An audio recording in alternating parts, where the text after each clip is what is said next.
Por favor, me confirman si me escuchan con normalidad. ¿Cómo están? Muy buenas tardes. Espero que se encuentren muy bien. ¿Sí? Listo. El día de hoy nosotros en este ciclo semestral San Marcos tenemos como tema a tratar a las bases biológicas de la conducta. Este es un tema altamente relevante para el examen de admisión, muy relevante, muy importante. Así que yo pediré aquí el máximo de atención y si tienes alguna duda, pregunta, porque para este curso sí tenemos 2 horas. Además, yo presentaré muchas preguntas de admisión. Yo tengo muchas preguntas de admisión. El día de hoy este tema es altamente relevante y yo tengo pues muchas preguntas de admisión que desarrollar contigo, más o menos 5 o 6 preguntas. Entonces, aquí sí necesito mucha concentración, muchísimo cuidado, no tengas miedo en preguntar. Las preguntas no son por audio, son por el chat para evitar las interferencias en la comunicación, ¿sí?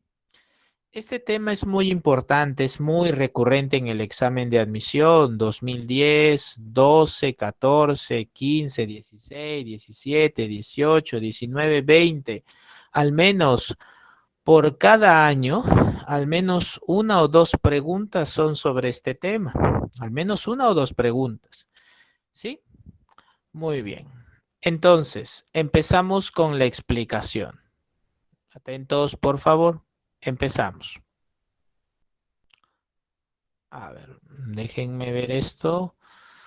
A ver, ya. Sí, listo. Ok. Muy bien, empezamos. Listo. A ver, bases biológicas de la conducta, o como le han llamado en el avance del semestral, fundamentos biológicos del comportamiento. ¿Por qué a la psicología le interesan los factores, fundamentos o bases sociales de la conducta? ¿Por qué le interesa? Le interesa la psicología por una razón, en que todas las experiencias que nosotros como seres humanos tenemos, estas se almacenan en algún lugar de nosotros, ya sea que a través del proceso evolutivo, nosotros en un proceso madurativo, nosotros con intenciones, vayamos realizando muchas actividades, estas se van almacenando en algún lugar de nuestro cuerpo. Por ejemplo, si ustedes, por ejemplo, practicaran alguna arte marcial, karate, kung fu, taekwondo, lo que fuera, pues bien, esas técnicas de coordinación, estas técnicas de ejecución de golpes, se almacenarían en el cerebelo. Todos creo que aquí sabemos, al estar en este semestral, ¿verdad? Que el cerebelo desarrolla la memoria procedimental. ¿Sí? Entonces, a la psicología le interesan los fundamentos biológicos de la conducta porque estas son las condiciones para el aprendizaje. Estas bases biológicas de la conducta se van a realizar en 2 factores. El primer factor es el factor de la herencia y el segundo factor es el factor de la maduración. La herencia tradicionalmente es comprendida como la transmisión del código genético. ¿Sí? Esta transmisión del código genético hace hincapié en 2 cosas y aquí quiero que te concentres muchísimo. Cuando se habla de la herencia en psicología, se habla de una rama de la psicología llamada genética conductual. Hay una rama en la psicología que se dedica a investigar cuáles son los efectos psicológicos y conductuales de las características de nuestros genes. Entonces, según las investigaciones de genética conductual, se sabe que la herencia va a trabajar en 2 aspectos fundamentales. La primera es el temperamento y la segunda son los trastornos mentales. ¿Qué es el temperamento? Vamos, tú estás en un ciclo semestral. Esta diapositiva ya está colgada desde el día domingo. Desde el domingo ya podías escuchar la diapositiva. Recuerda repasar tu material, recuerda descargarlo, leerlo, escucharlo, tiene audio. Entonces, ¿qué es el temperamento? El temperamento es un componente de la personalidad y el temperamento se caracteriza por desarrollar a un patrón de reacción y autorregulación emocional. ¿Sí? Patrón de reacción y autorregulación emocional que éste desarrolla al código genético. Por ejemplo, si nuestros padres y abuelos son impulsivos, nosotros tenemos alguna probabilidad. Ojo, no estoy diciendo que sea determinante, dominante o absoluto, sino que tenemos alguna probabilidad de desarrollar esa impulsividad. ¿Sí? Esa impulsividad. Entonces, ¿qué ocurre? En la herencia, en el código genético, hay también características de la personalidad. Estas son las características del temperamento. Como tú estás en un semestral y sabes muy bien, la personalidad no solo se constituye de un temperamento, también hay otro factor llamado carácter y hay otro factor llamado identidad. El carácter es el conjunto de disposiciones personales que se han ido construyendo a partir de nuestro aprendizaje social. Entonces, de repente a nivel de mi temperamento soy impulsivo, pero si a lo largo de mi aprendizaje social decido desarrollar mi inteligencia emocional, autoconocimiento, autorregulación de las emociones, automotivación, empatía y asertividad, pues voy a desarrollar características de mi personalidad positivas y concordantes con una armonía social. Ah, ya. Tiene razón, profesor. Entonces, en la transmisión del código genético pueden estar características del temperamento. Pero recuerde, el temperamento no es absoluto, no es determinante, tenemos un carácter, ¿sí? Entonces, aquí en tu diapositiva tú puedes observar un ejemplo muy bonito, sacado de una fuente confiable. Tienes aquí incluso las referencias. Cuando se estudiaron a hermanos, sean gemelos o no, se encontró un temperamento parecido. ¿Cómo así? Se investigaron a hermanos de 7 años de edad y encontraron que habían respuestas similares en la sociabilidad y emocionalidad. ¿Se dan cuenta? Entonces, tenemos aquí a la herencia. Recuerda, esta es una especialidad de una rama llamada genética conductual. ¿Sí? Este es el primer aspecto, el temperamento. ¿Listo? Vamos al segundo aspecto. El segundo aspecto son los trastornos mentales. Existen trastornos mentales que trabajan con alta carga genética, como por ejemplo el trastorno de bipolaridad. Según la Asociación de Psiquiatría Peruana, si yo tuviera un padre con un trastorno de la personalidad de bipolaridad, es decir, él desarrolla episodios maníaco-depresivos, yo tengo entre un 30 y 45% de desarrollar ese trastorno. Entre un 30 y 45%. Allí está la herencia, la transmisión del código genético. ¿Se dan cuenta? Esos son los dos aspectos que quería remarcar, que quería enfatizar. No te vayas a olvidar, ¿ya? La herencia. El segundo factor que está en esta diapositiva es la maduración. La maduración es el conjunto, ojo, de comportamientos y procesos mentales que siguen la línea evolutiva, se desarrollan de acuerdo al ciclo vital. Es un reloj biológico. Entonces, por ejemplo, si nosotros tomamos un bebé orangután, ¿sí? O tomamos a un bebé chimpancé y mientras está dormidito a este bebé le pintamos la carita, luego al despertarlo le ponemos un espejo, ¿ya? Si ese orangután bebé o chimpancé bebé tiene 1 año de vida, él al ver en el espejo, él se va a reconocer, va a tocar su rostro De tal manera que los orangutanes y chimpancés al año de vida se reconocen en el espejo. Si tú tomas a un ser humano, a un bebé, y mientras está dormidito le pintas su nariz, luego lo despiertas o esperas a que se despierte, le pones tú un espejo, si tiene un año de vida, ¿sabes lo que va a hacer el bebé? Va a tocar el espejo. Si tiene un año de vida, no se reconoce en el espejo. Pero si tuviera entre un año y medio y 2 años, se mira en el espejo y se toca el rostro. Ya se reconoce.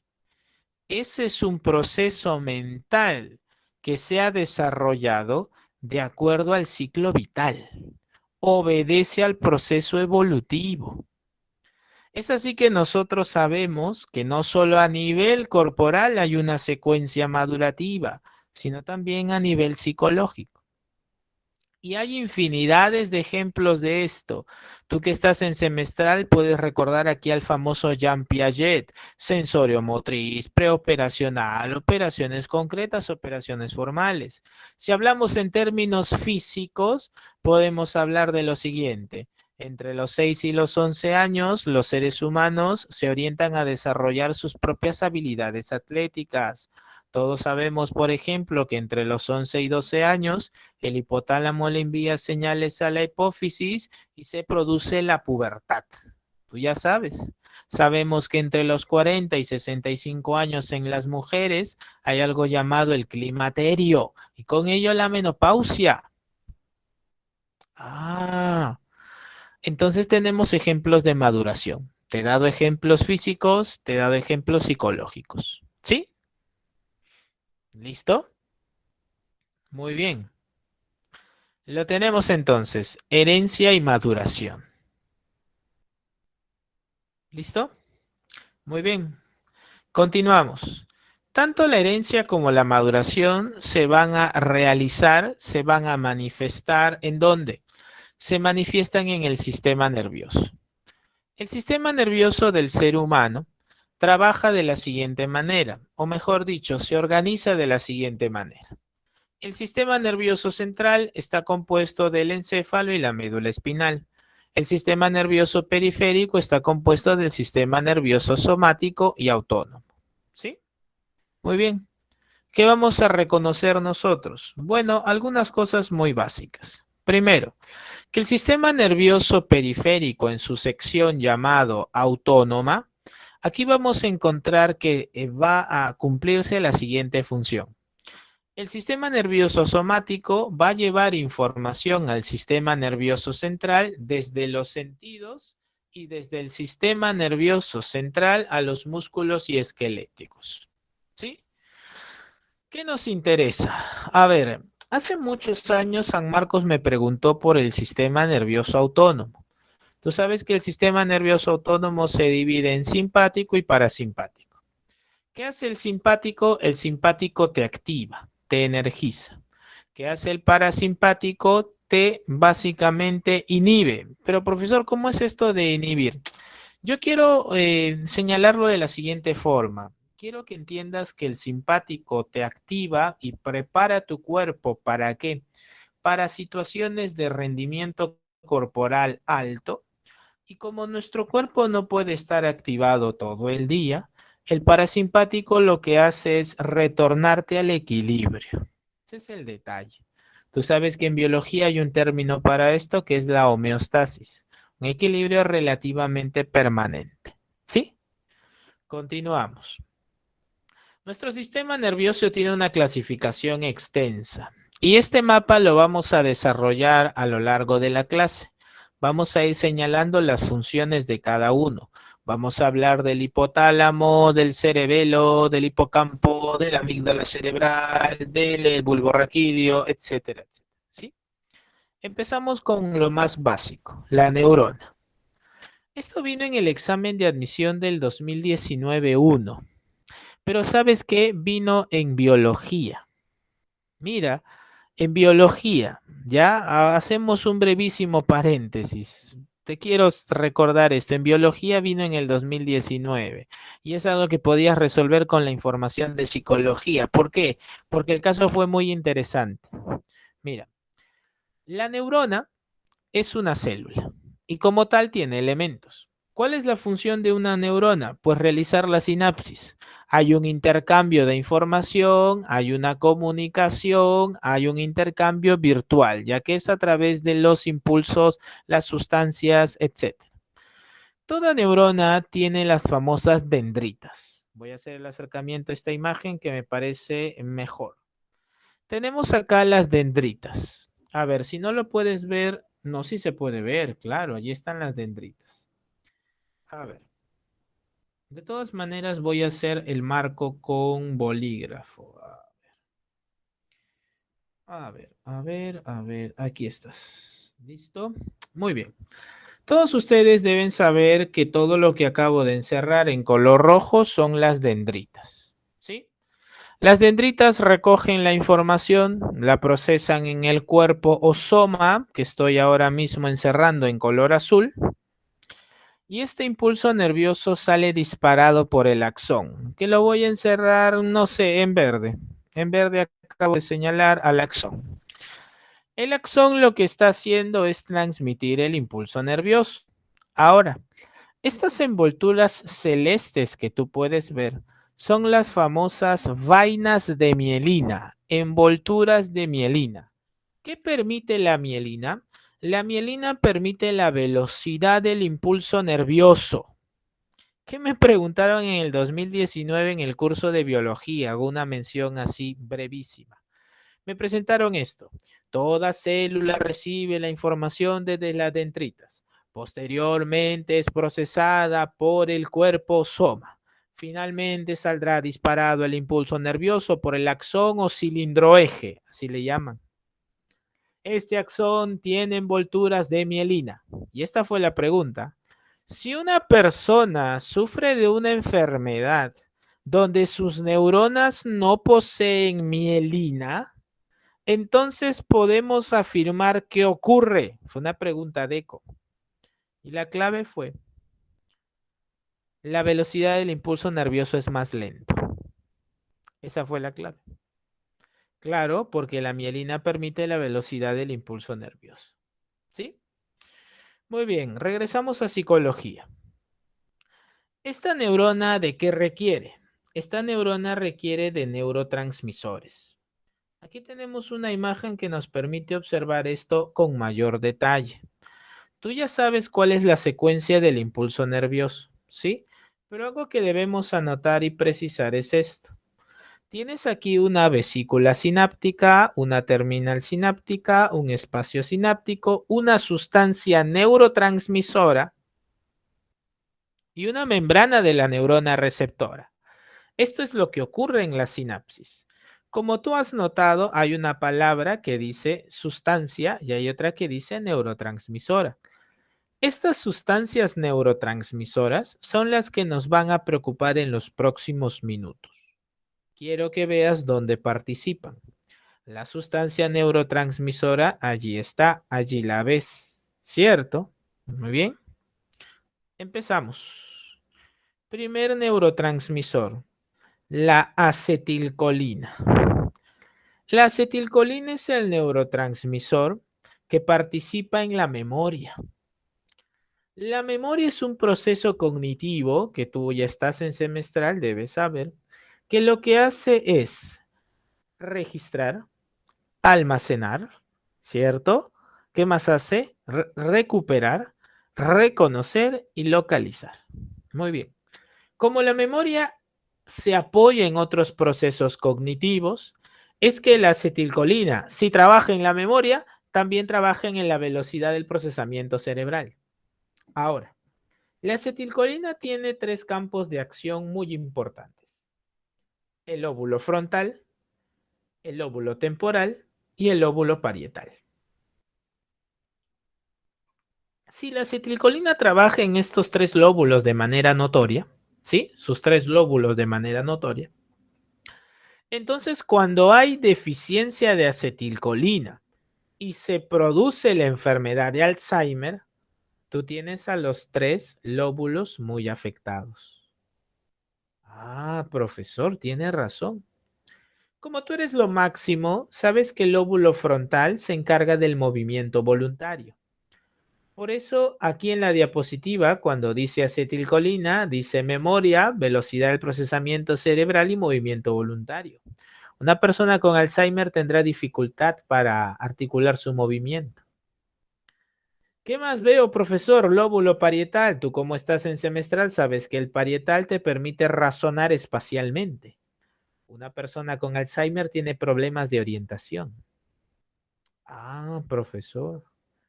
Tú sabes muy bien que el lóbulo temporal participa en el procesamiento auditivo y se conecta al interior con la estructura del hipocampo, que permite la consolidación de la memoria de corto plazo hacia la de largo plazo. Por lo tanto, una persona con Alzheimer va a tener primero una pérdida de la memoria de corto plazo y después, debido a su deterioro mental, va a tener pues una pérdida progresiva de la memoria en general.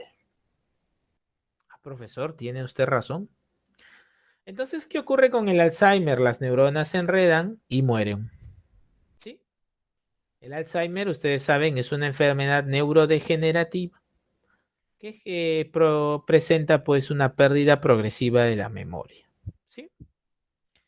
¿Listo? Continuamos. Siguiente neurotransmisor, dopamina. La dopamina es el neurotransmisor del placer. ¿Sí? La dopamina tiene un circuito muy interesante. Lo podemos observar en la parte superior derecha. Si ustedes me permiten, haré algunas anotaciones. Recuerden siempre leer su material, revisarlo, escucharlo, ¿sí? Siempre es importante. Venir ya preparados, sobre todo porque están en semestral. Vía dopaminérgica. Hago el acercamiento respectivo. Vía dopaminérgica. A ver, creo que todos ustedes ya saben, si no se los voy adelantando. Aquí en lo que acabo de encerrar en color verde se encuentra un sistema. Todos ustedes son lo máximo, son semestral. ¿Este qué sistema es? A ver, ¿quién me lo escribe por el chat? Se llama sistema límbico. ¿De qué se encarga el sistema límbico? El sistema límbico se encarga de los procesos afectivos. Cuando la dopamina se dispara, tiene un propósito: ir del sistema límbico ¿hacia dónde? Hacia el lóbulo frontal. Yo te acabo de explicar hace unos minutitos que el lóbulo frontal, entre otras cosas que vamos a ver más adelante, se encarga del movimiento voluntario. Sí, profesor, usted lo ha dicho. La dopamina es el neurotransmisor del placer. Nace del sistema límbico y tiene el propósito de llegar al frontal. Muy bien. Cuando una persona tiene relaciones sexuales, esto según Master y Johnson, recuerden que William Masters y Virginia Johnson, los famosos investigadores de la respuesta sexual humana, señalan pues que la respuesta sexual humana tiene fases: excitación, meseta, orgasmo y resolución. Cuando el ser humano llega al orgasmo, llega al clímax, los niveles de dopamina son máximos. Entonces, si esto va del sistema límbico al frontal, si esto imaginemos golpea al frontal, pues la persona cuando tiene un orgasmo tiene una alteración de los movimientos voluntarios. Entonces tiene un espasmo. El sujeto, la mujer que experimenta un orgasmo tiene por fracciones de segundo un repentino movimiento, pero ya no voluntario. Bueno, ya tú sabes que es la dopamina que está en el lóbulo frontal. ¿Sí? ¿Qué se ha encontrado en los estudios psicofarmacológicos? Pues se ha encontrado que los altísimos niveles de dopamina se han encontrado en esquizofrénicos y los bajísimos niveles de dopamina o escasos en las personas que sufren de Parkinson. ¿Sí? Muy bien. Listo. En algunas sociedades, en algunos países se utiliza la cannabis medicinal, que es un estimulante de dopamina para que las personas con Parkinson puedan tener mejores condiciones en su motricidad. ¿Ya? ¿Listo? Muy bien, has conocido a la vía dopaminérgica. No te vayas a olvidar, lo hemos presentado. Si hay algunos desórdenes en dopamina, fatiga, aumento de peso, disminución del deseo sexual, obesidad, problemas de control del impulso, atención y motivación. ¿Sí? ¿Listo? Dopamina, vía dopaminérgica, ya la conoces. Siguiente neurotransmisor, la serotonina. La serotonina también tiene su vía, la vía serotoninérgica. Cuando nosotros escuchamos hablar de la serotonina, nosotros notamos que la serotonina es el neurotransmisor ¿de qué? Es el neurotransmisor del balance emocional, del buen estado de ánimo. Profesor, ¿y por qué poner aquí a la vía dopaminérgica y ahora la vía serotoninérgica? Por una razón. Como ustedes son de semestral y ya tienen la información, deben saber que un estado de ánimo es una disposición personal que se genera a partir de la integración de los procesos afectivos. Por eso, clásicamente, al estado de ánimo se le llama humor, ¿cierto? Si una persona está de buen humor, significa que ha podido integrar positivamente a sus procesos afectivos. ¿Cómo es esto, profesor? A ver, imaginemos que tú eres una persona que te encuentras, bueno, en tu clase de matemática. Imaginemos que sea una clase de álgebra. Y bueno, tú estás feliz porque el álgebra te gusta y a lo largo de tu vida has desarrollado una actitud positiva hacia la resolución de ejercicios con variables. Entonces, el estar feliz es una emoción, estás alegre, ¿sí? El tener una actitud positiva de nivel intelectual, pues constituye un sentimiento. Entonces, cuando tú puedes integrar a tus emociones y tus sentimientos en una circunstancia, pues tú estás en realidad manifestando un estado de ánimo. En este caso, tu estado de ánimo será el mejor. Entonces, durante la clase de álgebra estás de buen humor. Como tú te has dado cuenta, no solamente estamos integrando una emoción que es dominante en el sistema límbico, sino estamos integrando un sentimiento y específicamente un sentimiento intelectual. Te sientes bien al poder utilizar tu cerebro, tus conocimientos, ¿sí? Lo analítico, lo operativo. Y cuando tú lo utilizas, no utilizas el sistema límbico, utilizas probablemente el frontal y aún más el hemisferio izquierdo.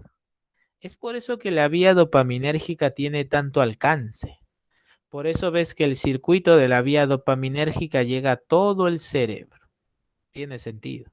Si es de los estados de ánimo, integra todo, pues tiene mucho sentido.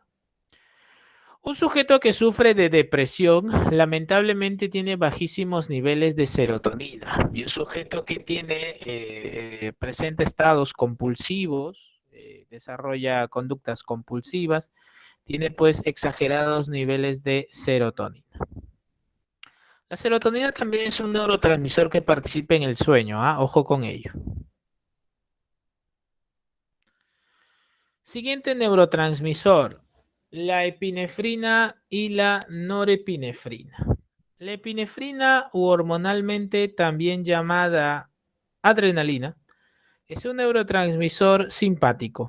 Como que simpático, así es, te energiza, te activa. Muy bien, te energiza y te activa. Y la norepinefrina, bueno, vuelvo a repetir, como nuestro cuerpo no puede estar activado todo el día, pues nosotros retornamos al equilibrio. Y esto es gracias a la norepinefrina, noradrenalina.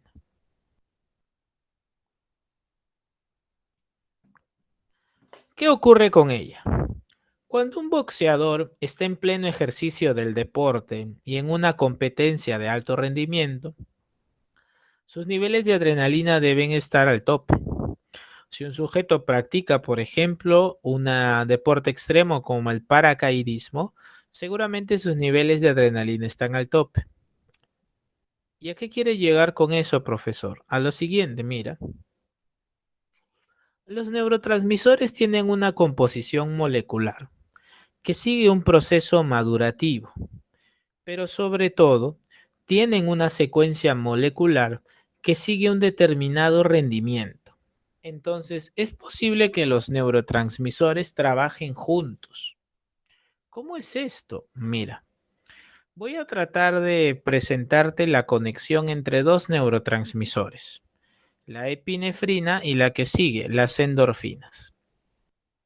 Las endorfinas son los neurotransmisores que regulan el dolor. Ocurre que, imaginemos, un sujeto esté en un automóvil, el automóvil acelera, el automóvil se choca y el sujeto ve que el auto va a explotar, empieza a ver humo y sale corriendo. Cuando sale corriendo, sus niveles de adrenalina son altísimos. Sin embargo, cuando llega al lugar seguro, se ha dado cuenta que muchas partes de sus piernas están sangrando. Y es más, tienen vidrios incrustados en las piernas.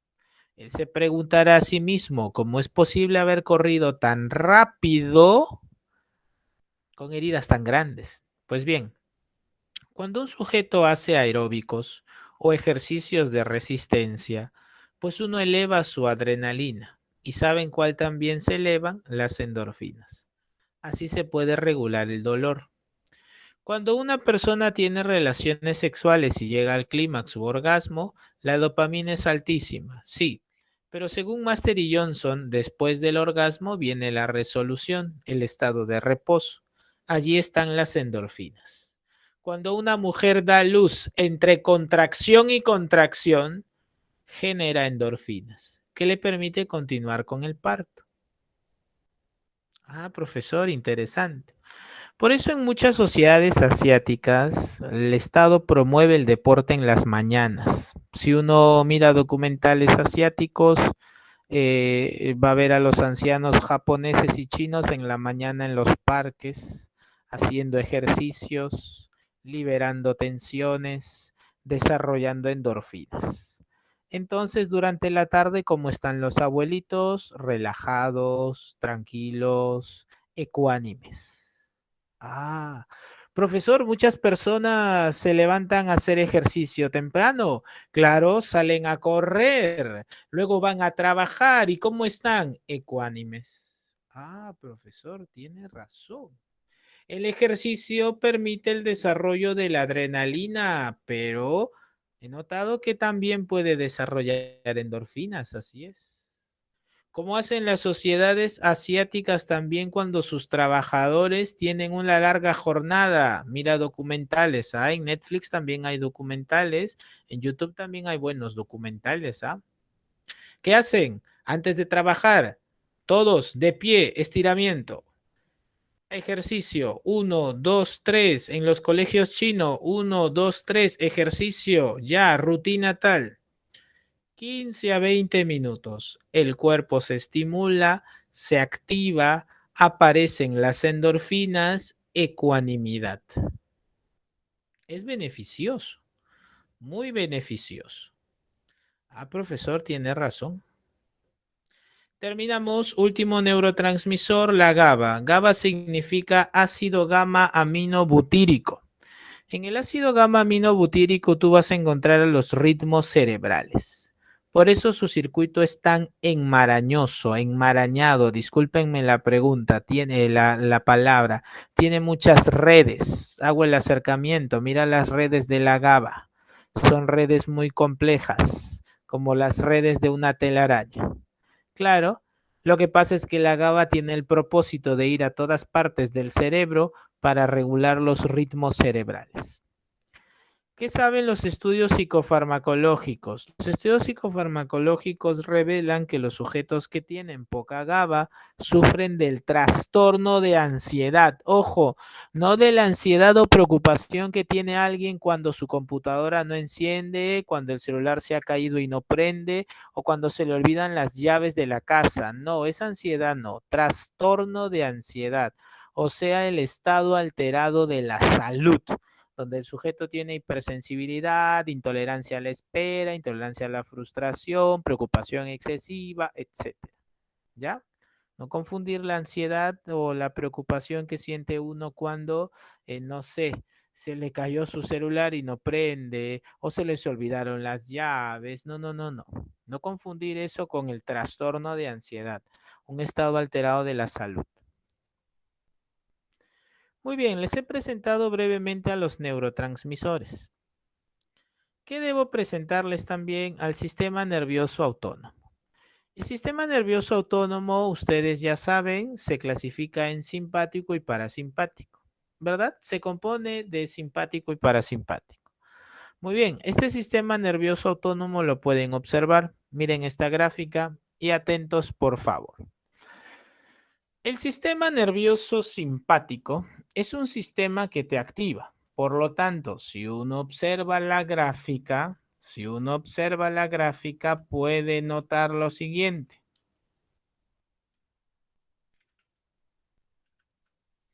¿Qué vas a notar? Primero, simpático, dilata la pupila, acelera el ritmo cardíaco. Parasimpático, contrae la pupila, reduce así es, el latido cardíaco. Muy bien. Disculpen. A ver. Nosotros sabemos que el simpático entonces te está preparando para alguna situación, lucha o huida. Sabemos que el parasimpático permite retornar al equilibrio. ¿Sí? Ahora, ahora, este es un detalle. Como ustedes pueden notar, hay determinadas zonas del cuerpo que no necesariamente se activan cuando estamos presentando al simpático. Por ejemplo, les pido que observen con atención el estómago. Si nosotros observamos el estómago, ¿qué pasa? Notamos que aquí hay un detalle. ¿Qué cosa? Bueno, ustedes son lo máximo y dicen, a ver, el estómago en el simpático inhibe. Ah, profesor, el estómago en el simpático inhibe. Y en el parasimpático estimula. Ah, profesor, a ver, a ver, a ver. El simpático en el, acá tenemos que, en el, ¿qué? ¿Cómo es esto? Tenemos nosotros que estimula la liberación de glucosa por el hígado. Interesante. Bueno, pero si nosotros seguimos observando otras partes como la vejiga, el simpático la relaja y el parasimpático la contrae. Profesor, entonces usted me está diciendo que el sistema nervioso autónomo tiene algunas secciones donde el simpático puede inhibir y el parasimpático puede estimular. ¿Sí? Ah, ya, ya, ya, ya, ya, ya, ya, ya, ya, ya, ya, ya. Entonces, para despedir esta, eh,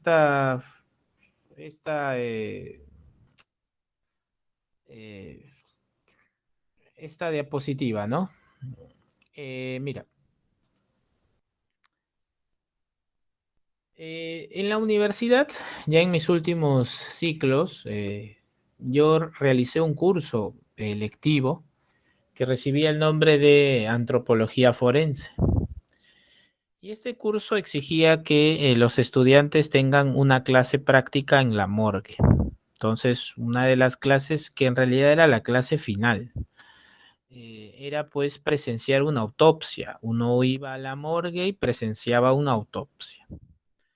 Entonces, la autopsia, tú sabes que es todo un proceso donde se observan los órganos del cuerpo, se retiran y se observan cuáles han sido sus deficiencias o disfunciones que han desencadenado pues la muerte, ¿no? Que han desencadenado la muerte. Bueno, entonces durante esas horas que teníamos que presenciar de la autopsia, lo primero que hacen los médicos, en primer lugar, ellos reciben un cuerpo vestido, tal y como está, y lo que hace, pues, el forense, el médico forense, es quitarles la ropa y lavarlos. Cuando uno le quita la ropa, se da cuenta que el muerto se hace sus necesidades. Pero profesor, ¿por qué se hace sus necesidades si ya está muerto? Bueno, hoy nosotros hemos notado que hay un sistema simpático y parasimpático. ¿Y qué pasa con el estómago y los intestinos? Ah, profesor, usted me acaba de explicar que el simpático inhibe la actividad digestiva y el parasimpático la estimula. Ah, tiene sentido, profesor, tiene sentido. Muy bien, les dejo ese dato nomás, ese detalle.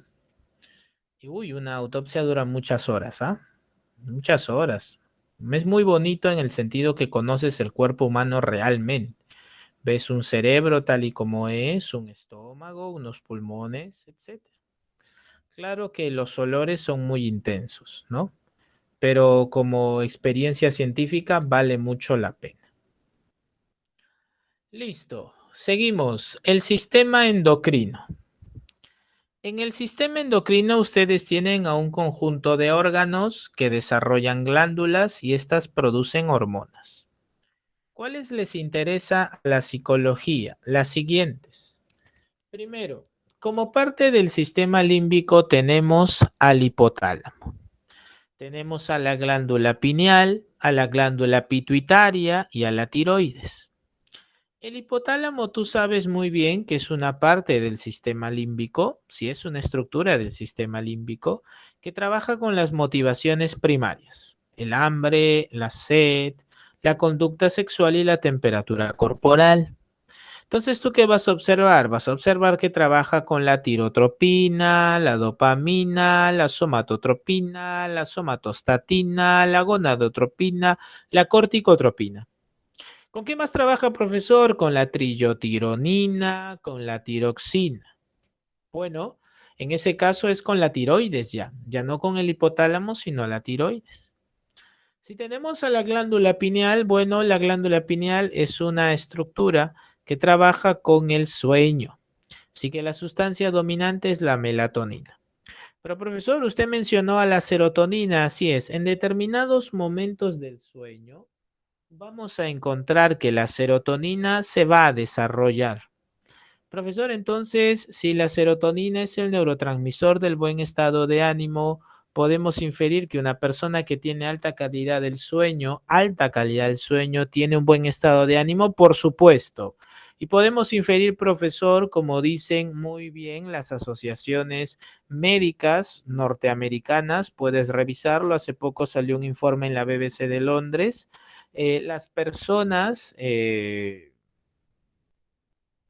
duermen menos de 5 horas, tienen bajas tareas de memoria y tienen deteriorados estados de ánimo. Eso se sabe, no es una especulación. Dormir menos de 5 horas es altamente dañino para la salud. Evolutivamente, los adolescentes, quienes están entre los 11 y los 20 años, deberían dormir entre 8 y 10 horas diarias. Entre 8 y 10 horas diarias.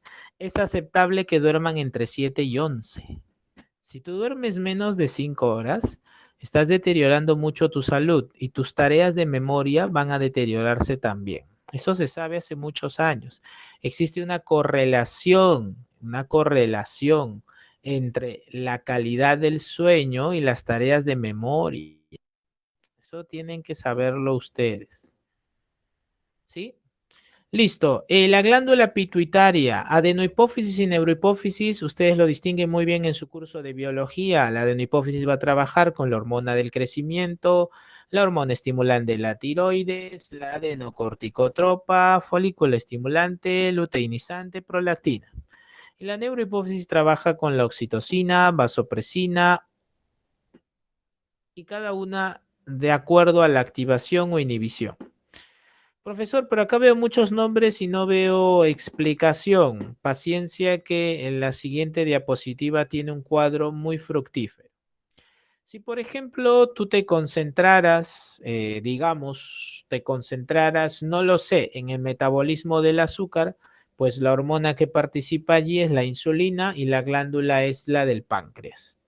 Si tú estás muy interesado, pues, en descubrir las características sexuales primarias y secundarias, así como la vinculación de estas con las actividades corporales y características psicológicas, pues las gónadas son las hormonas, perdón, las glándulas, y las hormonas son los andrógenos, estrógenos y progestina. Así podemos nosotros observar a la tiroxina, su función con el ritmo metabólico, o a la paratiroides con la metabolismo o el metabolismo del calcio. ¿Sí? Muy bien. El tiempo es breve. Voy a continuar. Aquí en este cuadro tienes a las hormonas que desarrolla la hipófisis, ¿sí? Y tienes su tejido de destino y su función. Te recomiendo repasarlo, ¿sí? Por ejemplo, ¿por qué repasarlo? Mira, quiero hacer hincapié en esto porque es un semestral. En un ciclo anual, bueno, este tema se divide en dos. En un ciclo semestral, los dos se hacen en uno. Entonces, quiero hacer hincapié en esto. En un simulacro de admisión del año 2018, me preguntaron por la folículo estimulante y la luteinizante. ¿Por qué en psicología, profesor? Porque son fundamentales en la pubertad. La adolescencia es una etapa del desarrollo humano que va desde los 11 hasta los 20 años. Y la pubertad es un proceso madurativo de cambios sexuales muy importantes. Entonces, ¿qué ocurre? Como te señalaba, a los 11 años el hipotálamo le envía señales a la hipófisis y la hipófisis permite el desarrollo de la FSH y LH. ¿Qué hace la FSH? Estimula la maduración del óvulo en la mujer y la producción de esperma en el hombre. ¿Y qué hace el profesor? La luteinizante LH estimula la ovulación femenina y la secreción masculina de testosterona. Estas te la preguntaron para relacionar. Pusieron folículo estimulante, luteinizante 1, 2 y en el número 3 creo que me pusieron pubertad. Y tenías A, B y C. Y tú lo que hacías era relacionar. Fue pregunta de simulacro hace varios años. ¿Ya? Muy bien. Continuamos. Lateralización hemisférica. Pregunta muy recurrente en San Marcos, punto muy recurrente. Lateralización hemisférica. ¿Qué sabemos nosotros? Que el cerebro tiene hemisferios y ¿qué hacen los hemisferios? Se especializan. Bueno, profesor, que se especializa el cerebro es algo normal, sí, pero el detalle está que sus especializaciones tienen áreas muy, muy, muy interesantes. Por ejemplo, imaginemos que estás en una clase de álgebra, ¿sí? Estamos en una clase de álgebra, imaginemos, y no sé, me vas a disculpar, de repente esto es muy fácil para ti. Tienes que factorizar esto.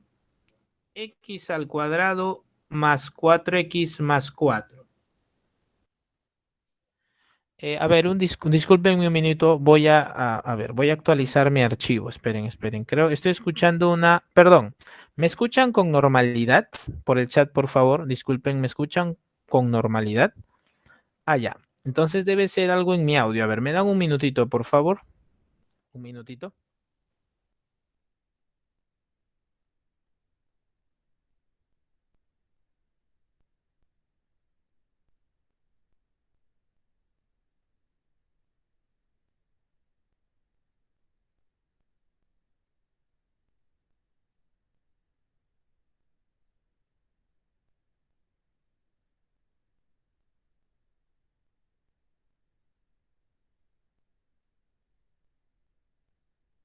Sí, lo siento, era mi audio. Ya lo conecté y lo desconecté. Era como, escuchaba como un ruido, como una interferencia. Así era yo. A ver.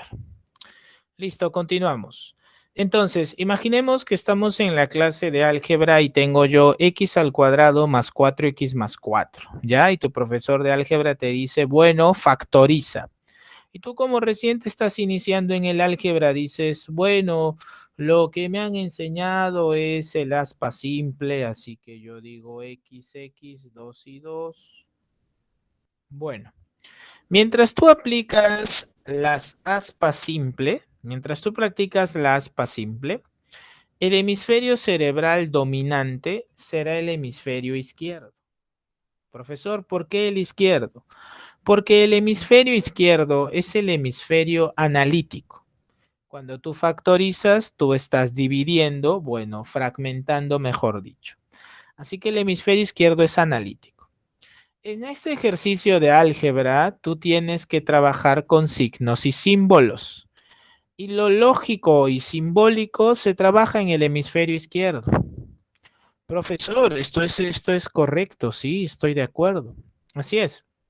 Profesor, ¿qué más? Bueno, ocurre que nuestro hemisferio izquierdo puede trabajar con el habla. Así que el hemisferio izquierdo va a tener una dominancia lingüística. Profesor, ¿qué más? Bueno, el método del aspa simple es una secuencia, es un procedimiento. Entonces, el hemisferio izquierdo es analítico, lógico, simbólico, secuencial y dominante en el lenguaje. Profesor, ¿y qué hace el hemisferio derecho? Lo complementa. ¿Cómo que lo complementa? Si el hemisferio izquierdo es analítico, el hemisferio derecho hace síntesis. Si el hemisferio izquierdo es dominante en lo simbólico y lo lógico, el hemisferio derecho es intuitivo y con ello visoespacial. Profesor, si el hemisferio izquierdo es secuencial, pues el derecho es simultáneo. Profesor, si el hemisferio izquierdo tiene el control del habla, así como el área de Broca y de Wernicke, el hemisferio derecho, ¿qué hace? Interpreta las tonalidades, la prosodia, la entonación, la musicalidad. Ah, ya. Profesor, ¿y cómo se conectan? Se conectan gracias al cuerpo calloso.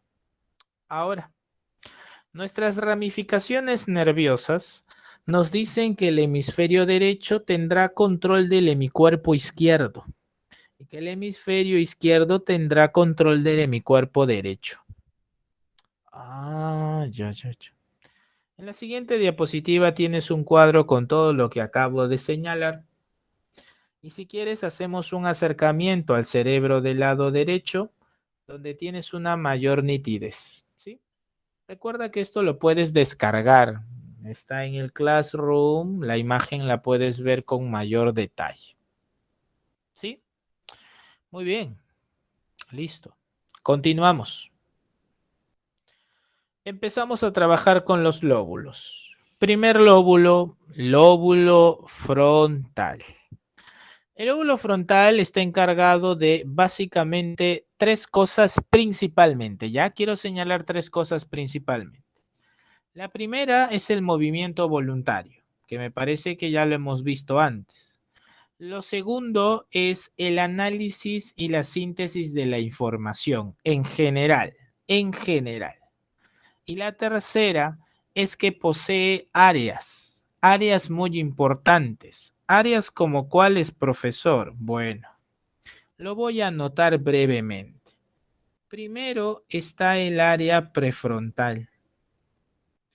Profesor, yo soy de semestral, me dices, eso creo que ya lo sé. Bueno, te lo recuerdo entonces. El área prefrontal trabaja con dos cosas que han sido muy recurrentes en el examen de admisión. ¿Cuál es, profesor? Bueno, tú eres lo máximo y me dices, profesor. A ver, el área prefrontal a veces es llamado córtex prefrontal. Bueno, sí, los nombres en realidad no son el detalle. Lo que debe preocuparte es la función. En el área prefrontal tendríamos dos cosas muy importantes. Algo que me suele preguntar San Marcos es esto, y que lo vas a encontrar muchísimo. Hoy lo vas a verificar conmigo, que es la planificación. Cuando uno planifica, ¿uno qué hace? Dos cosas. Organiza la información y estima el tiempo. Entonces, en el 2017 y 2018 me preguntaron por el frontal y prefrontal. 2017 y 2018, prefrontal y frontal. Me preguntaron, ¿y cuál era la palabra que me permitía a mí resolver la pregunta? La palabra pues era la planificación. ¿Qué más, profesor? ¿Hay algo más? Sí,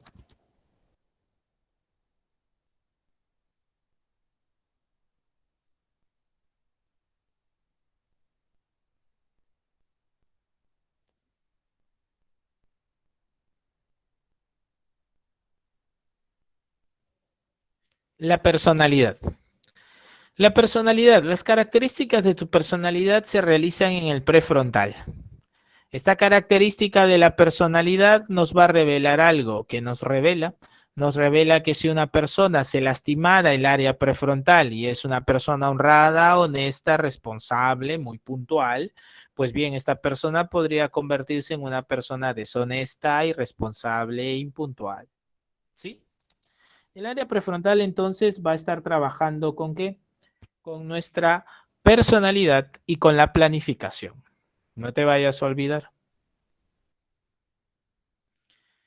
Cuando hablamos de las áreas del lenguaje, algo que debo señalar en el frontal es que encontramos al área de Broca.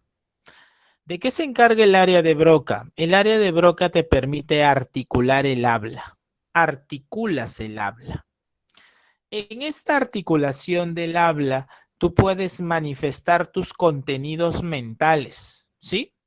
Ahora, ustedes son lo máximo y en la parte inferior encuentran otra área, pero ya no es del frontal, es del temporal, que es la famosísima área de Wernicke, que se encarga de comprender la información que escuchamos.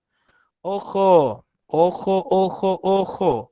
Muchos piensan que el área de Wernicke comprende lo que escribimos o lo que leemos. No, no, no, no, no, no, no. El área de Wernicke, al ubicarse en el temporal, va a trabajar principalmente con comprender lo que escuchamos. Ah, ya, profesor. Gracias por la aclaración. Continuamos.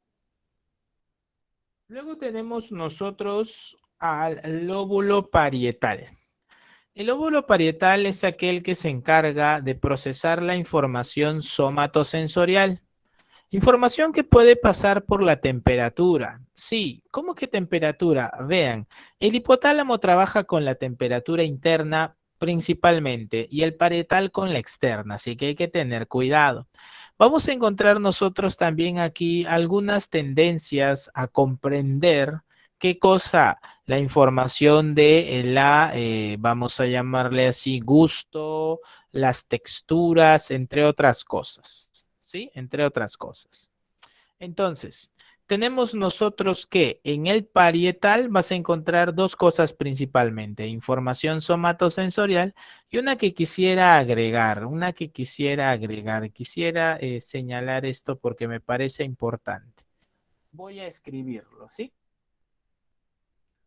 Voy a escribirlo en la parte superior. Esta será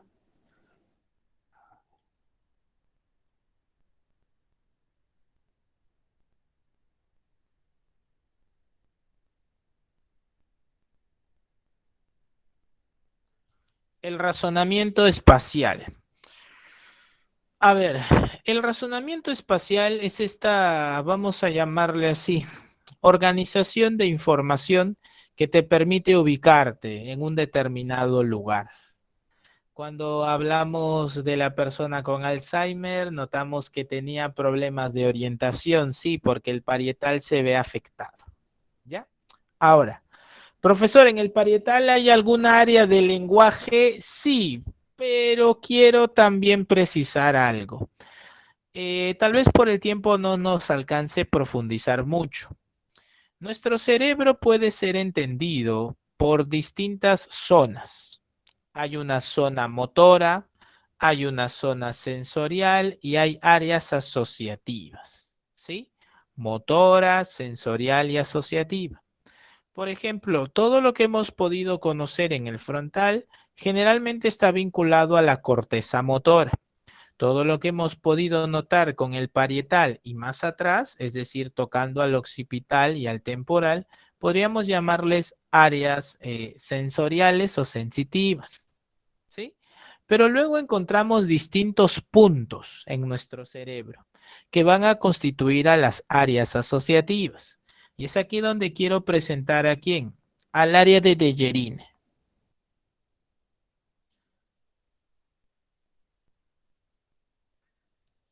Las áreas del lenguaje son muchas.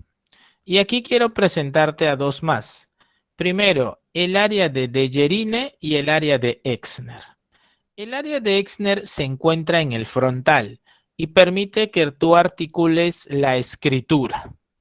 El área de Dejerine te permite comprender lo que lees, ya que es el centro de imágenes. Esa área de Dejerine lo que hace es conectar al parietal con el occipital. Como tú sabes que el parietal razona espacialmente y ahora vas a notar que el occipital trabaja con información visual, pues bien, tú notarás que aquí encontramos al área de Dejerine. ¿Sí? Muy bien, no te vayas a olvidar. Ahora, en este gráfico tú puedes notar que el área de Broca y el área de Wernicke tiene 44 y 45 de Brodmann, 22 de Brodmann, sí.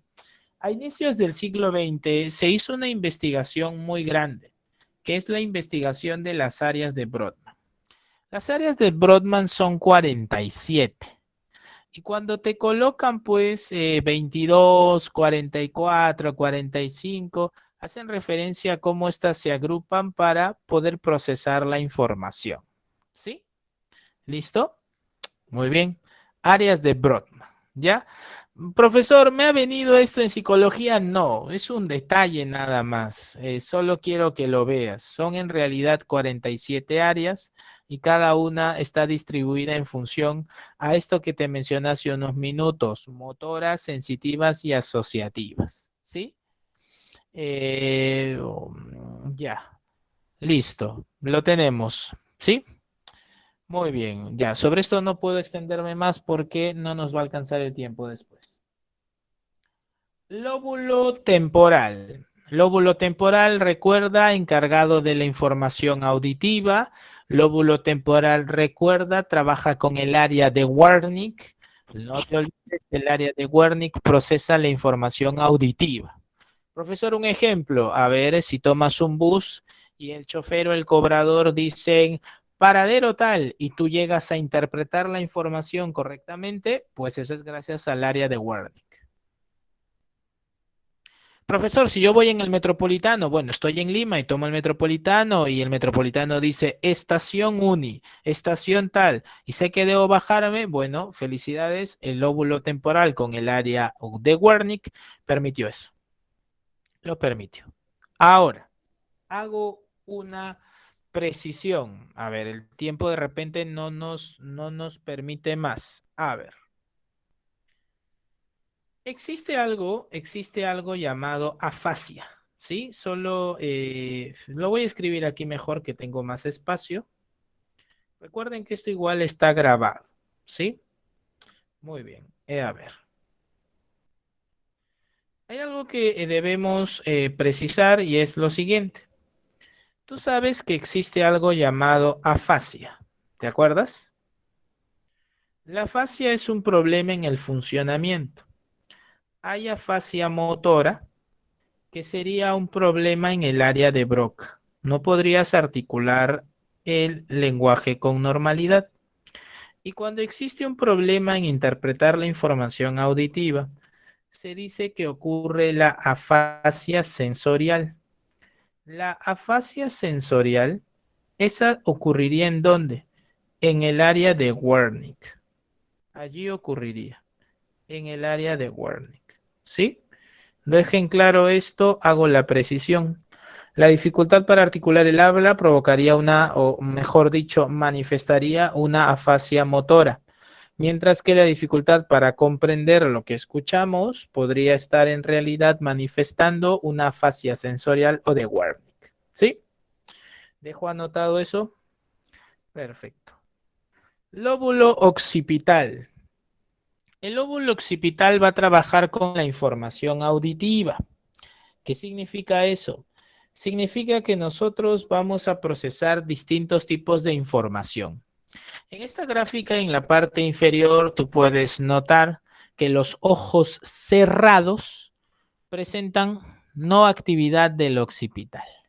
Los ojos abiertos tienen manchitas de color rojo que presentan la información, así es, procesándose. Y en la escena compleja tienes mayor actividad. Por ejemplo, profesor, un ejemplo de escena compleja. Cuando ves una película en 3D, si ustedes han visto alguna vez una película en 3D, saben que hay una mayor profundidad. Uno sabe quién está más cerca a la pantalla y quién está después, ¿cierto? Es posterior. ¿Sí? Muy bien, lóbulo occipital, no te olvides, procesa la información visual. Profesor, si me lastimara el lóbulo occipital, ¿podría quedar ciego? Por supuesto, te quedarías ciego a pesar de que tus ojos estén intactos. Tus ojos podrían estar intactos, pero tú podrías, así es, quedar ciego. Claro, todo ello si se lastima el lóbulo occipital.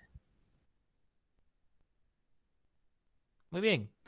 Lóbulo occipital entonces realizado, lóbulo occipital realizado. Continuamos.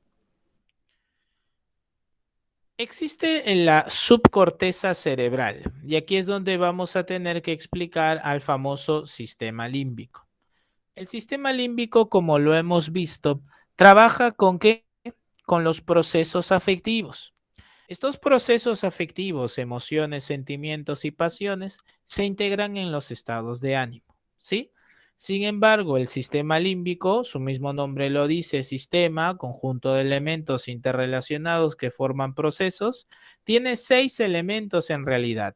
El tálamo, el hipotálamo, el hipocampo, la amígdala cerebral, el fórnix y el giro cingulado. El fórnix y el giro cingulado, ¿sí? Ahora, de los 6, solo nos interesan 4. Tálamo, hipotálamo, hipocampo, amígdala. ¿Por qué? Porque presentan características que desarrollarán efectos psicológicos. ¿Ya? Efectos psicológicos. Entonces, ¿de qué se encarga el tálamo? El tálamo lo que hace es relevar la información sensorial. Por ejemplo, si tú andas caminando y de pronto pisas, no sé, un vidrio y te cortas, muy bien. Toda esa información de tus mecanorreceptores que han sido trasladados por ramificaciones nerviosas aferentes viajan por todo el sistema nervioso, ¿sí? Periférico, llegan a la columna vertebral, suben hasta el tronco encefálico y llegan al tálamo. ¿Qué hace el tálamo? El tálamo lo releva. El tálamo lo releva. ¿Sí? Entonces, ¿qué pasa? En algunos textos se presenta que el tálamo es conocido como la secretaria o secretario del cerebro. ¿Sí? El secretario del cerebro. Entonces, ¿qué ocurre? Sí, pues se le puede llamar así. ¿Por qué? Porque puede procesar la información, la recepciona y la releva, ¿no? Lo mejor, me corrijo, recibe y releva, ¿sí? Recibe y releva, ¿sí? Ya está. Entonces tenemos al tálamo. Ahora, nosotros tenemos algo importante. Lo que quisiera señalar es que el hipotálamo ha venido en el examen de admisión y ha estado muy vinculado a la palabra homeostasis. Profesor, otra vez homeostasis, sí. Mira, el hipotálamo tiene secciones. Hay sección de saciedad, sección de hambre, muchas secciones, pero en psicología no se trabaja esto. Lo que se trabaja es un asunto funcional, pero un poco más, vamos a llamarle así, relacionado. ¿Relacionado con qué? Miren, a ver, me explico porque el tiempo nos gana. Miren, a ver. En un examen de admisión me presentaron el caso de un joven que sufrió me parece que fue un asalto. Entonces, él se puso a pensar si puede correr o no para alcanzar al delincuente. ¿Ya? Entonces, me preguntaron esto. Si el sujeto logra, ojo, si el sujeto logra decidir que alcanzarlo, ¿no? Si llega a concebir que alcanzarlo puede ser muy peligroso y con ello prefiere mantener su seguridad, es porque ha habido una conexión entre, y me colocaron sistema límbico, la clave fue córtex del prefrontal. Ah, ya, profesor. Entonces, cuando se habla del hipotálamo, se habla de las motivaciones primarias, el hambre, la sed, la conducta sexual y la temperatura corporal. Cuando tú tienes hambre, definitivamente tienes una necesidad primaria, fisiológica. Entonces, ¿qué ocurre? Ocurre que tú puedes emplear al córtex del prefrontal para elegir qué vas a comer. Hambre la tenemos todos, pero elegir qué vas a comer ya no es del hipotálamo, sino del frontal, específicamente del prefrontal. Ya. Entonces tiene sentido, tiene sentido. Claro, tiene mucho sentido. Entonces, el hipotálamo lo que hace es presentarte una señal de que tienes hambre, de que tienes sed, que hay necesidades sexuales y de la temperatura corporal, principalmente la interna, principalmente la interna. Ya, profesor. Entonces voy entendiéndolo, voy entendiéndolo. ¿Sí? Muy bien. Existe otra llamada el hipocampo. El hipocampo lo que hace es consolidar nuestros recuerdos. Ahora, aquí es donde quiero hacer una precisión también. ¿Cuál es la precisión, profesor? La siguiente, mira. Si bien es cierto, el hipocampo trabaja con procesar información y con ello consolidar los recuerdos, es importante que yo diga lo siguiente. A ver, hacemos el acercamiento por aquí. Ya está, movemos un poco. Ya. A ver, el hipocampo, algo que debes recordar es que el hipocampo va a trabajar con recuerdos explícitos. Tú eres semestral, eres lo máximo, creo que tienes conocimiento de muchas cosas. Cuando se habla de la memoria explícita, tú debes saber que es episódica y semántica. Episódica y semántica. Episódica y semántica. Profesor, episódica, visoespacial. Profesor, semántica, conceptual. Entonces, para que tú puedas recordar la contraseña de tus redes sociales, tu clave de, no sé, de la cuenta del banco, ¿verdad? De tu tarjeta de débito. Muy bien. Pues ahí empleas al prefrontal izquierdo, porque es una, si fuera semántica, es el prefrontal izquierdo, pero quien lleva la información de la memoria de corto plazo, de largo plazo, esto es posible gracias al hipocampo. Si tú tienes una experiencia agradable en una fiesta y luego le dices a una amiga, le dices, ¿sabes qué? Conocí a un chico muy guapo, ¿sí? Pero mira, no recuerdo su nombre, pero te describo cómo es él. Y le das información visoespacial. Esa información visoespacial es procesada en el prefrontal derecho, ¿ya? Prefrontal derecho. Entonces, quien lleva esta información de la de corto plazo hacia la de largo plazo es el hipocampo. Por eso entonces hago esa precisión.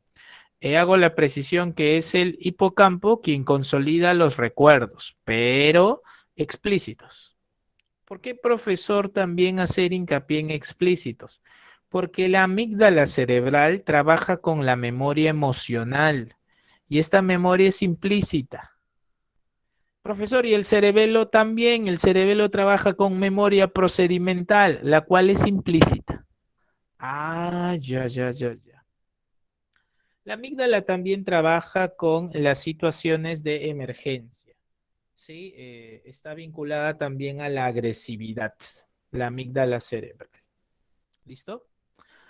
Muy bien, en la siguiente presentación tienes tú al cerebelo, recuerda equilibrio, recuerda coordinación del movimiento, recuerda por favor, también está la memoria procedimental. No te vayas a olvidar. Profesor, y de la gráfica, ¿cuál es el cerebelo? Bueno, el cerebelo, también llamado cerebro pequeño, es pues el siguiente. Creo que ustedes lo saben muy bien. Este es el cerebelo. Ahí está. Este es el cerebelo. También llamado el cerebro pequeño. ¿Sí? Recuerda, memoria procedimental, equilibrio, coordinación del movimiento. Continuamos. El tronco encefálico. ¿En qué consiste el tronco encefálico? El tronco encefálico es una estructura que nos permite observar dos elementos, al bulbo raquídeo y a la formación reticular. El bulbo raquídeo permite los movimientos cardíacos y respiratorios, funciones vitales, funciones muy importantes. ¿Y qué permite la formación reticular? La formación reticular son un conjunto de neuronas, es una estructura neuronal que se extiende por todo el cerebro. Como bien lo dice tu diapositiva, red que serpentea a través de todas las estructuras. Entonces, ¿de qué se va a encargar la formación reticular? Esto también lo quiero anotar. Lo voy a anotar aquí al ladito. Cuando se suele trabajar en psicología, conocimiento sobre la formación reticular, lo que se hace principalmente es señalar a la conciencia. ¿Por qué la conciencia, profesor? La conciencia, ¿por qué? Bueno, la conciencia por una razón, porque la conciencia humana tiene estados, ¿sí? Ocurre que los estados de la conciencia, ¿sí? Los estados de la conciencia son dos. ¿Cuáles son los estados de la conciencia? A ver, ustedes que están en semestral, los estados de la conciencia son dos. Son la vigilia. ¿Cuál es? La vigilia y el sueño. Entonces, la formación reticular va a trabajar con los estados de la conciencia, la vigilia y el sueño. No te olvides de eso, por favor. Vigilia y sueño como estados de la conciencia. El SARA, el sistema activador reticular ascendente, te mantiene despierto. ¿Sí? Durante el sueño, la formación reticular es desactivada y funcionan pues allí los anestésicos. ¿Sí? Muy bien, terminamos. Médula espinal. La médula espinal, como tú sabes, se encarga de qué? De conducir los impulsos sensoriales y coordinar, ¿qué cosa? Los actos reflejos. ¿Sí? Muy bien, lo hemos logrado. Creo que hemos terminado a tiempo. Por favor, confírmame si estás listo para las distintas preguntas de admisión que he traído. Confírmame por el chat, por favor. Noto que antes éramos 80 y algo y ahora somos 76. Algunos que se van. Bueno, listos para las preguntas de admisión. Perfecto.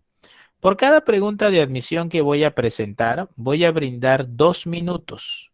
Luego voy a explicar la clave y eso nos va a tomar un tiempito. Te voy a dar 2 minutos, te voy a presentar la pregunta de admisión y luego te voy a explicar por qué es la clave. ¿Sí?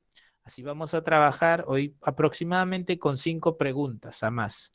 Si tú calculas, 5 por 2 es 10, más la explicación 2 son 20. ¿Ya ven? Y estamos contra el tiempo ya. ¿Listo? Muy bien, empezamos entonces. Confírmame nuevamente por el chat si estamos listos para la pregunta de admisión. ¿Estamos listos para las preguntas? Sí, muy bien. Cierro el archivo entonces. Son 2:27, ¿ah? Cerramos el archivo y abrimos este de aquí. Muy bien. Listo, pregunta de admisión 2017-1. Me quedo callado, todavía no escribas las claves, respeta los 2 minutos. A ver, son exactamente, ya son 2:28, ¿sí? 2:29, leo tu clave. Vamos.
2017-1, ¿cuál es la clave? Los leo por el chat. Los leo por el chat. Muy bien, la pregunta dice, respecto al funcionamiento cerebral, el lado izquierdo del cerebro controla el lenguaje, eso es correcto, y regula también el uso preferente de la mano derecha, ¿correcto? Asimismo, el lado derecho ejerce control sobre el modo en que percibimos la interrelación de las cosas con el espacio. Creo que todos estamos de acuerdo, y lo hemos trabajado en clase, que este concepto se le llama lateralización hemisférica. Está ahí, clarísimo, lo hemos hecho. Lateralización hemisférica. ¿Sí? Entonces, mis felicitaciones. Muy bien, Nico Hall. Muy bien, Analé. Muy bien, Camila. Fantástico, Karina. Leonel, excelente. Génesis, muy bien. Fantástico, Alessandra. Muy bien, Mauricio. Excelente. ¿Sí? Muy bien. La clave entonces aquí sería beso. Integración hemisférica, no. Sería lateralización. Es casa, perdón. Leí mal. No es integración hemisférica, es lateralización, sí. La clave es casa, ¿sí? Muy bien, Jennifer. Lateralización hemisférica. Muy bien, Samuel. Muy bien, Maricielo. Excelente, Alejandra. André, Dante, Carlos. Luz. Fantástico, Ivonne. Luis Alberto. Espectaculares. Lateralización hemisférica, ¿sí? Había leído que estaba en beso, no. Escasa lateralización, así es. Muy bien, primera pregunta de admisión resuelta, lateralización hemisférica, clave casa. Confírmame si estamos listos para la segunda pregunta de admisión. ¿Sí? Estamos preparados. Muy bien, no se olviden, aquí es casa. Siguiente pregunta de admisión. A ver, vamos a colocar esta ya. 2015-2. Son 2 y 31, 2 y 33. Leo sus claves. Vamos.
Muy bien, esta pregunta del 2015 me dice lo siguiente. A ver, leo las claves. Creo que todos estamos de acuerdo. Muy bien, a ver, a ver, abro el chat. Ujú. Muy bien, Samuel, Luz, excelente Rolly, muy bien Luis Alberto, muy bien Nico Hall, muy bien Maricielo, Alejandra, Yanis, Alonso, Hans, Tante, Camila, José Arturo, Jimena, muy bien Analé, muy bien Ivonne, excelente Génesis, Hugo, Samira, muy bien. La pregunta nos dice, Maribel ha crecido en un contexto familiar y social favorable, con buena alimentación, adecuada estimulación ambiental y ha desarrollado el hábito de la lectura. Sin embargo, presenta una dificultad para articular fluidamente algunas palabras. A partir de la situación presentada, se puede pensar que Maribel tiene algún tipo de lesión o disfunción. Así es, en el área de Broca. ¿Sí? La clave es dedo. Todos estamos de acuerdo. La clave sin lugar a dudas es dedo. Muy bien. Listo. Vamos a elevar el nivel. ¿Sí? Voy a elevar el nivel un poquito. Vamos a elevar el nivel un poco.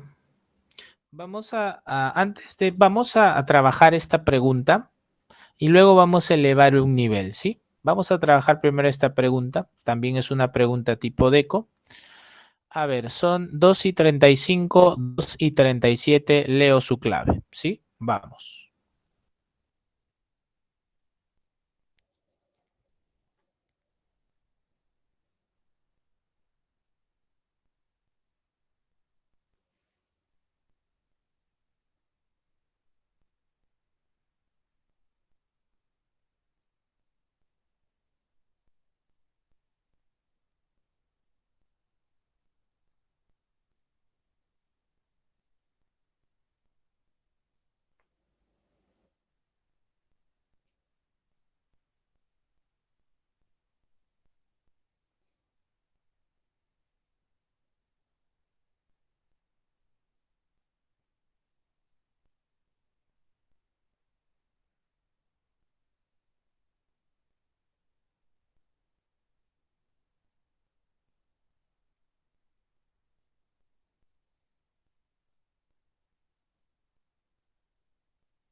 Lo tenemos. A ver, analizamos el ejercicio con detalle. Dice, Susana fue llevada por sus padres al neurólogo porque tiene dificultades en la formación de conceptos. A pesar de ser adulta, ella no logra aún un razonamiento abstracto, no planifica ni organiza. Aquí está creo que lo medular. Creo que todos estamos de acuerdo en que lo medular está aquí. Mira, si no puedes recordar mucha información, pues recuerda algunas palabritas. Hoy hemos trabajado una palabrita que es la planificación. Creo que todos nos dimos cuenta de eso. Planifica. ¿Se acuerdan? Claro, hablamos de la planificación. Entonces, cuando hablamos de la planificación, tú decías, profesores, es el área prefrontal y el área prefrontal se ubica en el frontal. Entonces dice, no planifica ni organiza sus actividades diarias, ni es capaz de advertir los errores que comete. Además, no es flexible en su pensamiento y le cuesta trabajo ser creativa. Todos estamos aquí de acuerdo, todos estamos aquí de acuerdo en que la clave es el lóbulo frontal, por supuesto. ¿Sí? Muy bien. Listo. Lo tenemos. ¿Ya está? Muy bien. Lóbulo frontal. Ya está. Perfecto. Lo tenemos. Clave entonces 2017, dedo. ¿Sí? Porque está apelando al área prefrontal y esa se ubica en el lóbulo frontal. ¿Sí? Muy bien. Ya está.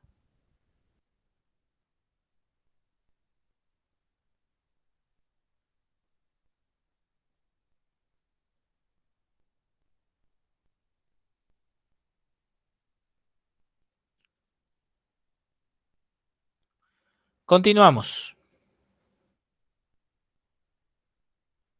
Subimos el nivel. 2017-2. Su compañero Samuel dice, para ser más exacto sería el área prefrontal, sí, área prefrontal, pero es el lóbulo, te preguntan por el lóbulo y el lóbulo es el lóbulo frontal. Ujú. Claro, porque está teniendo dificultades para el razonamiento y para la planificación. Como lo he subrayado, no sé si viste, subrayé planificación. Muy bien. 2017-2. Son exactamente 2:40. Muy bien, 2:42. Leo sus claves, ¿sí? Vamos.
Listo. Leo la clave, a ver, de la 2017. Mientras respondemos, creo que alguien ha hecho una pregunta.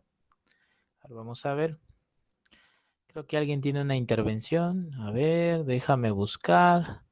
Ahí está, su compañero Rolly dice, profesor, el lóbulo orbitofrontal, o sea, eso pertenece a la E. Si te refieres a la pregunta anterior y te refieres a la corteza orbitofrontal, no lóbulo orbitofrontal, porque lóbulo orbitofrontal no hay. Si te refieres a la corteza orbitofrontal, la corteza orbitofrontal es una corteza que trabaja con la zona de recompensa cerebral. Si ella tuviera un problema en la corteza orbitofrontal, ella tendría un problema de inhibición sexual, un problema que estaría en realidad más señalado, si quieres verlo de otra manera, ella tendría dificultad para organizar su pensamiento, pero en relación a la empatía, tendría problemas de ludopatía, abuso de sustancias. Básicamente, lo que podríamos llamar corteza orbitofrontal está más vinculada al sistema límbico. ya que genera los mecanismos de procesamiento de la emoción y la recompensa. Por eso Rolly no es orbitofrontal. Además, la corteza orbitofrontal no se hace en psicología, porque es un conocimiento ya muy específico, es muy especializado. Por eso no se hace, Rolly, la corteza orbitofrontal. Se llama así porque está sobre los ojos, por así decirlo, ¿no? Por eso no es, Rolly, no es corteza orbitofrontal. Es el lóbulo frontal, ¿sí? Por favor, Rolly, ¿me confirma si se entendió? ¿Me confirmas, por favor, Rolly, si se entendió para poder continuar con la explicación de las preguntas de admisión? ¿Sí? Listo, muy bien. Pregunta de admisión 2017-2. Si han estado atentos a la clase, recuerdan que yo les hice mención a la palabra planificación, ¿verdad? Trabajamos el área prefrontal y les dije, piensen en estas dos cosas, planificación. Y yo te dije, planificación implica dos cosas, ¿te acuerdas? Que es coordinar y estimar el tiempo. Y luego te hice hincapié en la personalidad, ¿sí? Muy bien. Aquí te pide hallar las funciones importantes del área prefrontal.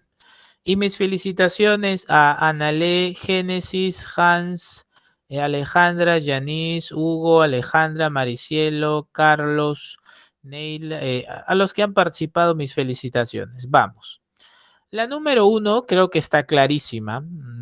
Al planificar, ustedes organizan y estiman el tiempo. La número uno sí es, ¿cierto? Todos estamos de acuerdo en que la número uno es. La número dos dice registrar minuciosamente la memoria de fisionomías. Cuando uno trabaja en el almacenamiento de la memoria explícita, porque una fisionomía implica pues lo que podemos llamar información visoespacial, pues es el hipocampo y el prefrontal del hemisferio derecho, ¿sí? Pero es el hipocampo quien las almacena, ¿sí? ¿Listo? En la número 3 dice integrar y coordinar conductas complejas. Y aquí está el detalle. La 3 es el gran punto de división.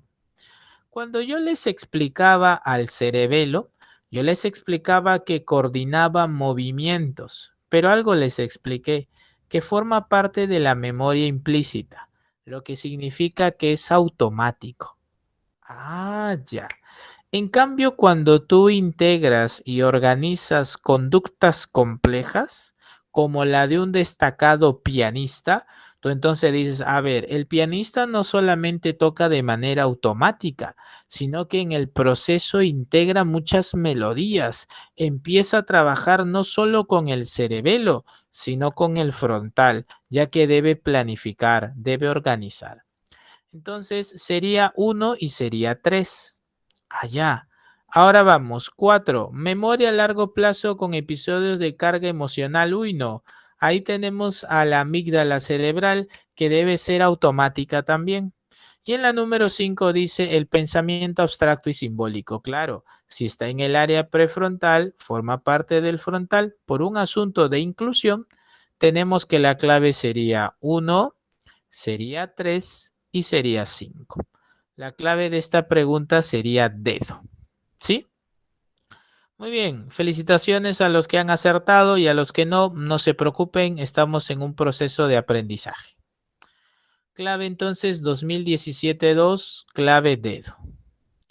Por favor, confírmame si estamos listos para la última pregunta de admisión. Ya la última porque hay que resolver la guía del Classroom. Última pregunta de admisión.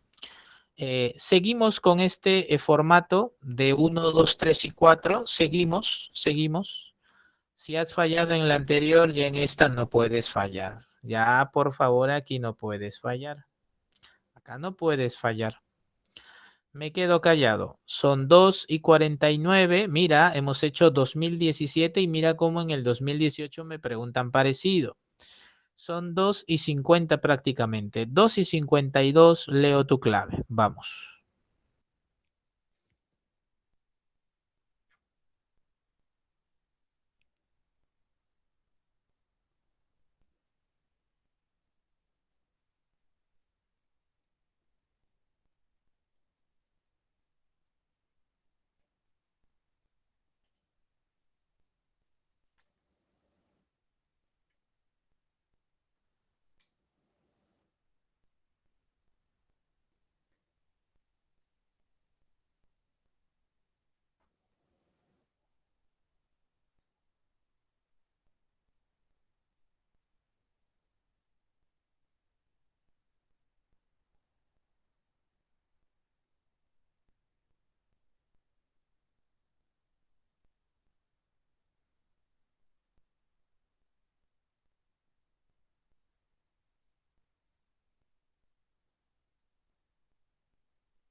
Perfecto, son lo máximo y se han dado cuenta ya. Mira, San Marcos en el 2017 me pregunta por el área prefrontal y mira cómo en el 2018 me hace una pregunta parecida, pero ahora nos presenta al frontal. Ah, ya, ya, ya, ya. Espero que con esta pregunta ya las dudas se hayan disipado. Nuevamente encontramos en esta pregunta de admisión la palabra planifica.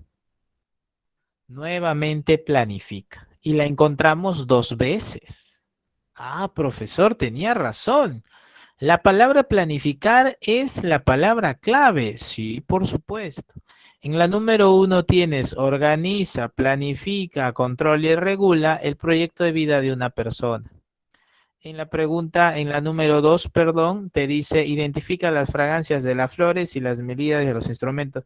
Identificar las melodías es del hemisferio derecho. ¿Sí? Puede ser el temporal. Ahora, identificar las flores y las fragancias, ya tú sabes que los olores tienen distinta localización. Algunos son especialistas y hablan del rinencéfalo, otros hablan de un acceso directo al sistema límbico. La número 3 dice planifica y ordena armoniosamente los pasos de un bailarín. A veces podemos pensar que es el cerebelo, pero ya hice la diferencia, ¿verdad? Hicimos la precisión. Hicimos la precisión. Entonces, ¿qué pasa? No puede ser la 3 el cerebelo porque el cerebelo es automático, forma parte de la memoria procedimental. En cambio, en la 3 tienes planifica. Pues que la clave vendría a ser número 1 y número 3. La clave sería casa. ¿Sí? ¿Listo? Entonces, 2018-1, clave casa. ¿Por qué? Porque encontramos la palabra planificación en la número 1 y en la número 3. ¿Listo? Muy bien, confirme por el chat si estamos de acuerdo, ya para ir terminando la clase. Estamos de acuerdo. Perfecto. Muy bien. Entonces has resuelto el día de hoy conmigo varias preguntas de admisión y así vamos a trabajar durante todo el ciclo. Cada clase tendrá su pregunta de admisión. ¿Sí? Muy bien, nos despedimos resolviendo la guía. Cerramos este archivo y nos vamos con la guía. A ver, la guía, uy, la guía. Algo sucede que es que como tengo tantos archivos, no sé si al guardar se pierden o es que no se descargan. Pero bueno. Vamos a descargar la guía. Muy bien. A ver, ustedes que son lo máximo, seguro ya han ido resolviendo, ya han ido revisando y dicen, profesor, está muy sencillo. Esto está muy sencillo, está muy fácil. Está muy, muy fácil. A ver, veamos pues. Vamos a descargar la guía y empezamos a resolver. Listo, vamos a ver. Pregunta número 1. A ver, ¿cuál es la pregunta número 1? Creo que la pregunta número 1 la tenemos. Ya está. La pregunta número 1 dice así.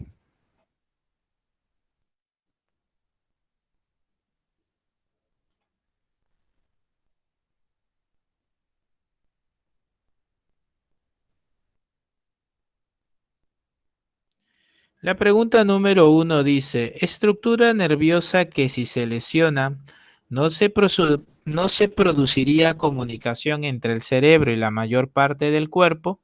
Creo que todos estamos de acuerdo en que la número 1 tendría como clase casa, médula espinal. Así es, Samuel. Muy bien, Génesis. Excelente luz. Pregunta número 2. El sistema nervioso central está integrado por, y la clave sería encéfalo y médula espinal. Muy bien, Jimena. Excelente, Leonel. Fantástico, Dante. Clave de la 2, dedo. Pregunta número 3. La función del lenguaje generalmente depende de, bueno, las áreas del lenguaje nosotros sabemos que está en el hemisferio izquierdo. Así que la clave de la 3 debe ser dedo. Clave de la 3, dedo. Pregunta número 4. Dice, Mati ha sufrido un serio trauma en la cabeza y como resultados tiene problemas para dormir. Es decir, no puede permanecer dormido mucho tiempo. Bueno, nosotros sabemos que existe algo llamado la formación reticular, que regula los estados de la conciencia, que es la vigilia y que es el sueño. Muy bien. Entonces la clave de la número 4 sería beso. Pregunta número 5. Jimena presenta desórdenes alimenticios, anorexia y bulimia. Evidencia que padece un problema a nivel de, bueno, no es que evidencie que tiene un problema de. Es posible que si su problema tiene alguna fuente o raíz biológica, en ese sentido habría un problema en el hipotálamo. No necesariamente las personas que sufren de estas enfermedades tienen algún problema en el hipotálamo, no necesariamente. Lo correcto sería señalar que si su problema tuviese una fuente o base biológica, estaría ubicada principalmente en el hipotálamo. 5 dedos. Pregunta 6.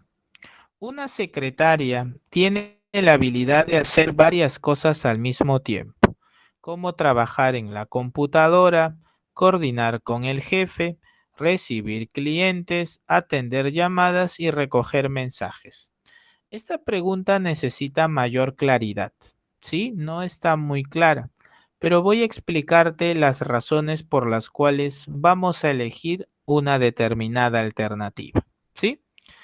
Si quien hizo la pregunta está hablando de lo simultáneo, es muy probable que quien hizo la pregunta quiera que marquemos el hemisferio derecho.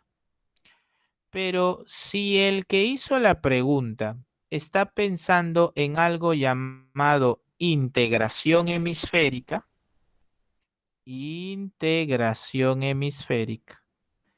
entonces podemos esperar que cuando ella coordina con su jefe, ella esté hablando, que cuando ella atienda llamadas, ella esté hablando, pero a su tiempo también trabaja con la computadora. Entonces, quien hizo la pregunta de repente pensará, si es simultáneo, es el hemisferio derecho, pero como está integrando todo su cerebro, sería el cuerpo calloso. Ahora, no es que esa capacidad se procese en el cuerpo calloso, es que el cuerpo calloso, gracias a la integración hemisférica, permite que el cerebro trabaje en conjunto. Lo que debieron preguntar es, ¿el proceso de la información a manera de un conjunto o integración es gracias al, y allí sería cuerpo calloso? ¿Sí? Hago la precisión, ¿ya? Listo. Pregunta número 7. Augusto sale de su trabajo, se va al paradero y levanta la mano para que el micro se detenga. Este movimiento controlado, es decir, voluntario, sería por el frontal. Clave de las 7, beso. Pregunta 8. Gisela se fue de viaje al norte y disfrutó de la rica gastronomía del lugar, sobre todo del arroz con pato. El área encargada de captar el sabor. Bueno, existen dos cosas. Mira, cuando te preguntan por el óvulo, ¿sí? Me vas a disculpar si me paso unos minutitos, pero veo que varios ya se van. Son las 3 y mira, ya hay 66 personas conectados nomás. A ver, lo primero que vamos a distinguir es entre el óvulo y área, ¿sí? El área es somatosensorial, ese es el área, pero el óvulo es el óvulo parietal, ¿sí? Aquí quien hizo la pregunta ha preguntado por el área. Supongo que piensa que el área somatosensorial también procesa el gusto, pero hay un detalle. Hay que entender que el gusto como tal forma parte del lóbulo frontal, del lóbulo frontal. Entonces, el área somatosensorial lo que hace es trabajar con distinta información, con muchísima información, como el tacto, la temperatura, y claro, recuerda esto, externa, ¿sí? Externa, ¿ya? Entonces, cuando hablamos de un sistema somatosensorial, se habla pues del tacto, la temperatura, la posición del cuerpo, el dolor en cierta medida, lo epitelial, a eso hace referencia. En cambio, el lóbulo parietal, ya ese sí va a trabajar con el sabor propiamente dicho, ¿ya? Así que no hay que confundir, ¿ya? Muy bien, listo. Vamos, continuamos, ¿sí? Número 9. José Luis tiene mucho miedo al dentista, ¿ya? Dice, José Luis tiene mucho miedo al dentista ya que experimentó una situación muy traumática. Dicha experiencia está marcado a nivel de si su miedo es automático, si su miedo manifiesta una reacción automática amígdala cerebral, ¿ya? 10. Un adolescente acaba de culminar sus estudios, decide dar un paso importante en su vida, ha reflexionado mucho sobre su futuro, por lo que se ha organizado bien su tiempo y ha distribuido adecuadamente sus tareas. Además, le ha asignado prioridad a sus actividades, pero también ha dejado tiempo para el ocio y el relajo. Ha realizado todo ello porque espera dentro de 6 meses convertirse en estudiante universitario. Y aquí está el detalle. Para poder planificar todo, requiere fundamentalmente hacer uso del área prefrontal. Nos quedamos con casa sin dudarlo, ¿cierto? Clave de la 10, casa. Muy bien. Listo, hemos terminado. Espero que tengas una lindísima tarde, una lindísima semana, que tengas un lindo día. Cuiden mucho, por favor, su salud y la salud de su familia. ¿Ya? Nos vemos.